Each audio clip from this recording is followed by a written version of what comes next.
Fatal 4-way for the NXT Championship. They hate us. They're preying on our downfall. Ego. Ego. You texted me. I was not watching live. You said. I think you just said I said Shane Gallier. Yeah. I was like, I'll watch it when I wake up at like 5 a.m. And I sure did. I watched it while I was getting ready for work. Oh my god. Ego. It was a good match. It was good. Right? It was good. Great Fatal 4-way. Wow. What an ending. What an ending. Little callback to someone said HBK is just doing his greatest hits in NXT. That's what he's booking. Yeah. Little callback to what was that? Backlash, I think. The Fatal 4-way with Orton and Cena and I think Edge. Yeah. And HBK did a super kick and was it to Cena and then Cena got the pin? Or was Cena on won, there? Yeah. So I think Cena won that one. But that's what happened here. So we had a trick shot. We had a double trick shot, actually. So we had a trick shot to Javon, and then we had a trick shot to Ethan Page. Ethan Page passes out, falls on Javon, yeah. Falls on Javon, pins him. 1, 2, 3. And Trick could not get there because he was getting pulled by Shawn Spears. Which, why? Well, I don't think Shawn Spears realized there was a pin going on. I see. Okay. That's how I see it. Okay. He was just focused on kicking Trick's ass. And, and then... Because probably to Shawn Spears, Ethan Page and Javon Evans are just lying down on the mat. There's not a pin going on. Yeah. That's true. So, yeah, Trick's face told the whole story, dude. Oh my god, he was like, nah! Dude, I don't think the commentary. No, they were dude, like, Vic Joseph screamed at the top of his lungs. He's like, Ethan Page! Ethan Page! Yeah, dude. Oh my goodness, fucking. No one in that arena was expecting that. This is wild. Yeah. Remember how I was saying Ethan Page needs to like get built as a character in NXT before he gets stuck in big title pictures like this? Yeah, that still holds true. But hold on. Playing devil's advocate now. I'm taking him seriously. Yeah, since he got this, simply because he won. I think the amount of heat that he has now is gonna fucking skyrocket, and it might give him something. It might actually give him the fuel to like be interesting, because now he's the bad guy. He just took away the Trick era, So, and he did a promo after. He's like, none of that was luck. It was all skill. I'm like, okay, buddy. But yeah, he's definitely getting some like Dom Mysterio type heat. Yeah, so I think now this actually might give him the fuel to like be interesting.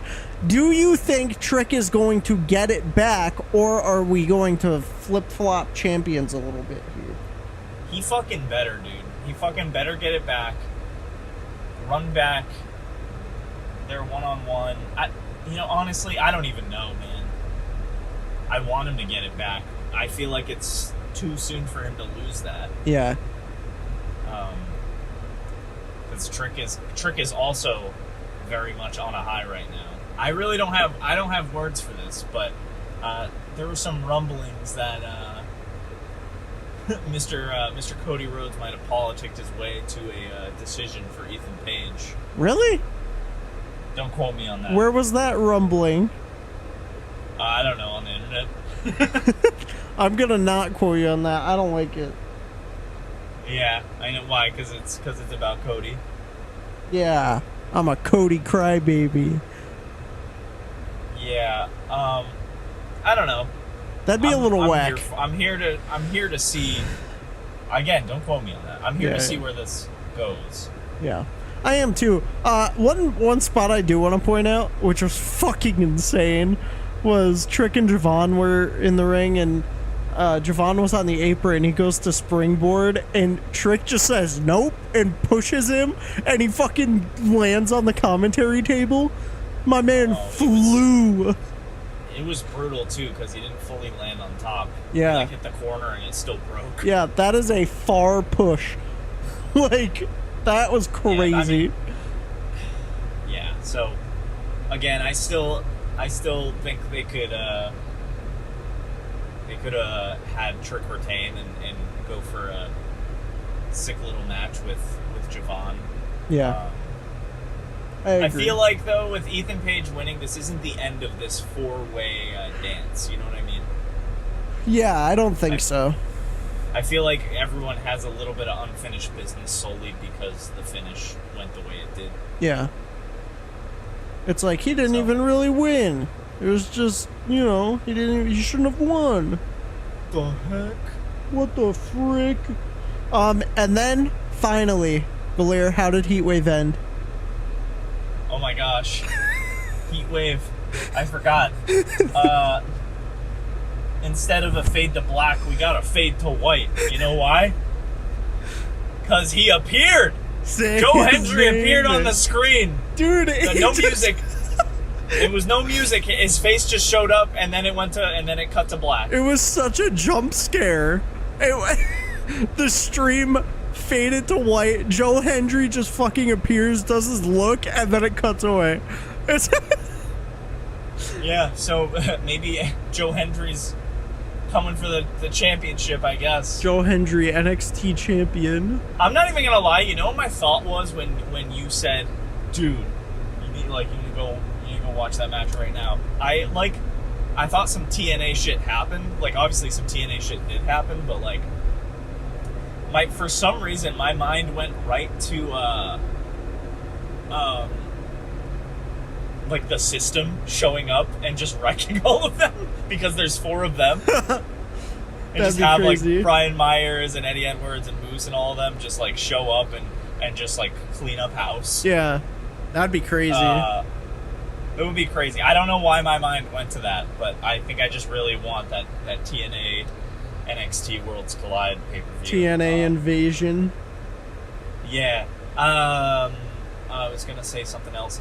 Oh, Obafemi, after his match, did an interview, and he ended it saying the words, "I am inevitable." You know who else calls themselves inevitable? Who? TNA's Ace Austin. He's part of the ABC tag team with Oh. I don't know if he's just, if that was just off the cuff or if it's like intentional, but it could be me reading too deep into it. But with all the TNA stuff going on, you never know. That certainly could. Certainly could happen. Anything can happen nowadays. It's true, and I love this era where we're crossing paths with TNA. It's something that we never thought would happen. Yeah. So,